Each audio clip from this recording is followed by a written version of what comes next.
This happened several years ago in early October. I had 2 weeks off work and had taken a trip down to a cabin in the hills outside of my city. It was an Airbnb that was far out, which was perfect because I wanted to spend a few days camping as well. I drove 2 hours to the cabin and got there in the afternoon. It was really nice and quiet. No other cabins or buildings were in sight. It was just the woods going all around. I set my things inside and looked through the rooms, but it was nothing special. It had a very cozy, old-fashioned feel to it, not something I was a huge fan of, but it was a nice change of environment for a vacation. The rest of that night and the following few days went by with nothing of interest. I spent my time relaxing, sitting outside in the cold fall weather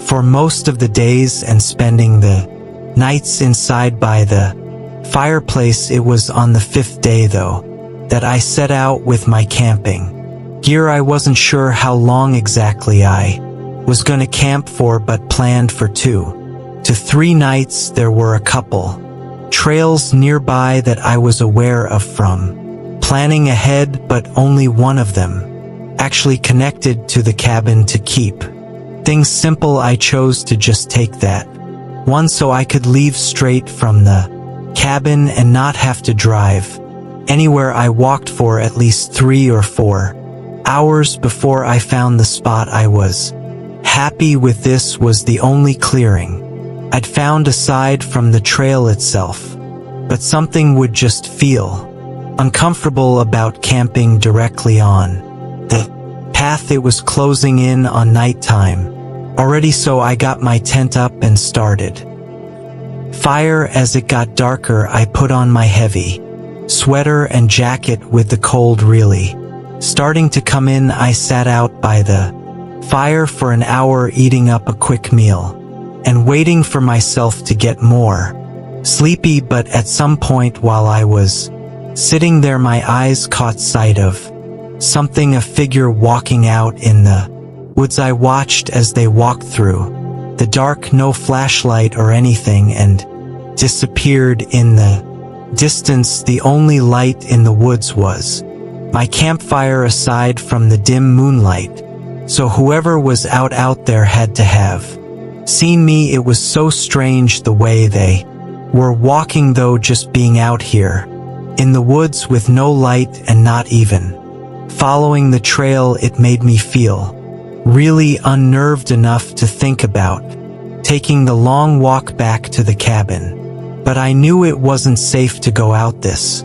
late into the night. I stayed on watch for a half hour, checking everywhere but not seeing any more signs of the person. After a while I started getting tired, so I flattened the fire and let it burn out. But just as the glow faded into ashes, I heard footsteps coming from the left of the campsite. My eyes widened, looking into the woods and trying to force my eyes to adjust to the dark, but all I could see was a few feet ahead. The footsteps got louder, coming toward the campsite, getting close enough for me to think that they had to be just outside of my sight. But then they walked slightly off, staying in the dark and passing by, then continuing to walk away.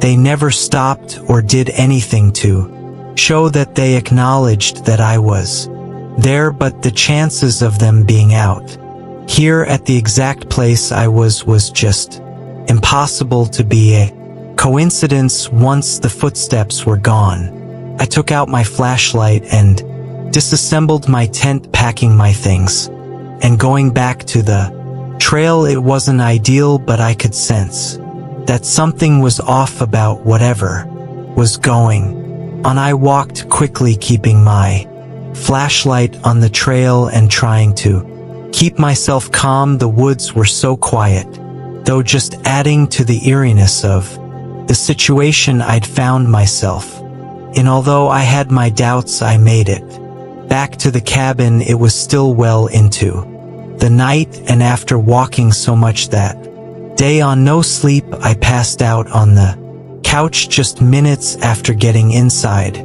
My mind was so foggy I wasn't even really thinking about the person in the woods anymore. Being a 4-hour walk from where I'd seen them, I didn't feel I really had reason to be scared anymore. As I was passed out though, I groggy woke up to a strange sound, something on the other side of the cabin, like wood scraping against the walls. My eyes shot open and I whipped my head around to face the back of the room, seeing the window slowly being pushed open by a man outside. His eyes immediately shifted onto me as I stood up. Then he dropped the window and ran away. By the time I gotten over, he was well into the cover of the woods. I got everything together and left the cabin, driving to a hotel in a nearby town. Obviously, I don't know who that man was or what he was doing out there. Clearly, he'd followed me though and tried to get inside the cabin while I was sleeping. If he had, there's no saying what would have happened. This happened last fall. It was toward the end of the season, closer to winter, and where I live it gets pretty cold and even snow sometimes in October. I've been doing food delivery for the past 3 years and was working on this night. It was around 1 p.m. and lightly snowing outside. It was one of the first snowfalls, so people must have been skittish to go out. I was one of few cars driving around, but a lot of orders were coming in pretty much. As soon as I'd finish one, another one would pop up. After driving around everywhere until almost 1 a.m., I took up one last order. The snow was starting to pick up and I was just getting a little tired. I drove through the McDonald's that they'd ordered from and picked up the food, then set in the directions to the house. It was close, about 10 minutes away, but I didn't consider the direction it was in before accepting the order. It was opposite from where I lived and I was already a good 25 minutes from home, so it was going to be a long drive home. Afterward, annoyed at myself, I turned out of the parking lot and onto the road. The plow trucks still weren't out yet, probably because they weren't expecting this much downfall, but my SUV was usually good in the snow, so I wasn't that nervous. While I was driving, I noticed the road I was heading down was about to leave the main area of town. I checked the map again and it said it was this way, but it was just a very unusual route. I didn't even know any houses were down there, because the only reason people take the road is to get to the highway that leads out of state. I went down for a few minutes, seeing only street lights and trees, until I came up to the turn. It was a single small street leading off the road. I slowed down, being more careful, since this street was smaller and had trees lined up right beside it, so sliding off would make a really terrible night. As I made my way down, I saw a few long driveways leading to faint lights in the trees far out. Before I reached the driveway I was to turn down, it looks like all the others. I slowly drove through the driveway until I made it to the house. It was medium-sized and older, completely covered in snow. Nothing looked too notable about it.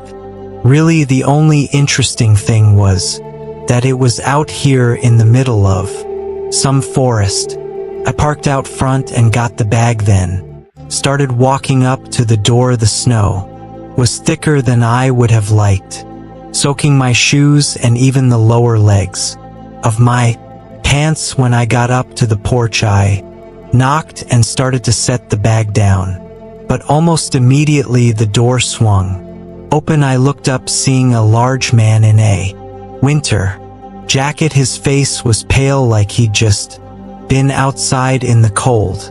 "Old, hi, I got your order right here," I said, holding the bag up. After a moment, the man stepped back and opened the door wider. "You can set it down right over there." He lifted his arm and pointed toward what I assume was the kitchen. The way he said it made me feel like I had to, but I knew it was a horrible idea to go in there. I looked at the man's hands, seeing he wasn't holding anything, so it really didn't make any sense for me to do anything other than hand him the bag. "Sorry, but I really have to get going," I said nervously, holding the bag up. Again, the man's face dropped into a frown. Then he suddenly slammed the door shut, still holding the bag up, and just a bit shocked by what was happening, I set it down on the porch and quickly started walking back to my car. But just as I got past the front yard, I heard something from behind me. I turned around, realizing it was from somewhere on the other side of the house. It could have been a back door or something, but was too muffled to hear clearly. Getting creeped out, I walked quicker and got in my car. I switched it on, and right as I looked up, I saw the man coming around the side of his house and making his way quickly over to my car. He had something in his hands. It almost looked like rope, but there was something else that I wasn't able to make out. I suddenly felt my heartbeat spike and adrenaline take over my body. I started going in reverse, trying my hardest to go quick while also not getting stuck in the snow. The man got close, probably just a few feet away, before my car was able to grip the road and start picking up some speed. I backed up through the whole driveway, seeing the man eventually stop and watch slowly fading into the dark. As I backed up into the street, I don't know what he was doing. Honestly, the whole thing was just terrifying and confusing enough to make me not even want to think about it. I still do food deliveries, but I'm far more cautious, and most of the time I don't even knock on the doors anymore. I just drop the food on the porch and leave. Had I stayed any longer that night or had entered the house, who knows what would have happened to me. It was a couple days before Halloween. I actually had the next few days off, so after I got off work, I was looking forward to staying up late and enjoying the night. I picked up some fast food on the way home, eating on the couch while watching some Netflix. About 30 minutes into the show, I paused it and got up to throw out the rest of the food that I hadn't finished. I walked into the kitchen and tossed it, but when I turned around, I saw someone standing in my backyard. They were just looking at my house, not really doing anything else. For context, my backyard was small but fenced in, so there was no way he just stumbled through while taking a shortcut or something. I flipped on the back porch light and slid the door open. "Hey, what are you doing?" I yelled at them with the porch light now on. I could see their face. They were young, probably in their 20s, but had really tired and, for lack of a better word, creepy, as they didn't respond to me. So I called out again, "You need to leave. This is my property." The guy looked over at me, then casually started walking toward the gate. I made sure they left, going to my front window and watched them walk down the street. Once he had left, I just took a moment to think about what was going on. It was such an odd thing. Why was he even standing in my backyard to begin with? He was just staring at my house for seemingly no reason. I even went as far as to go out into my backyard and stand in the same place he was looking up at. my house to see what he could have been looking at, but there really wasn't anything. I went back inside and tried to forget it. I didn't really know what else to do. I poured myself a drink and sat back down playing the show. I'd finished the episode and just started the next one, so maybe 20 minutes had gone by before I heard a few subtle footsteps running in my backyard, followed by a thud against my house. I stood up and ran to the kitchen, seeing that same guy now against my back door. He was pushing his body against it and aggressively trying to pull it open. I grabbed the handle just in case he somehow got through the lock, but seeing the rage in his eyes close up was horrifying. I backed away and got my phone, calling the police as I stood in the kitchen and watched this guy continue trying to get in, but then he just stopped. He stared at me through the glass door, breathing heavily and still having that crazed look in his eyes. Then he walked back to the gate, but this time he didn't walk away. He stayed somewhere on the side of the house like he was hiding. I constantly went back and forth from all the windows, waiting for the police to arrive and hoping the guy didn't try anything else. 5 minutes went by with no sounds or movement before a police car showed up. Right away I heard footsteps running from the side of the house, but not away from the house. They ran back up to the door, trying to force it open.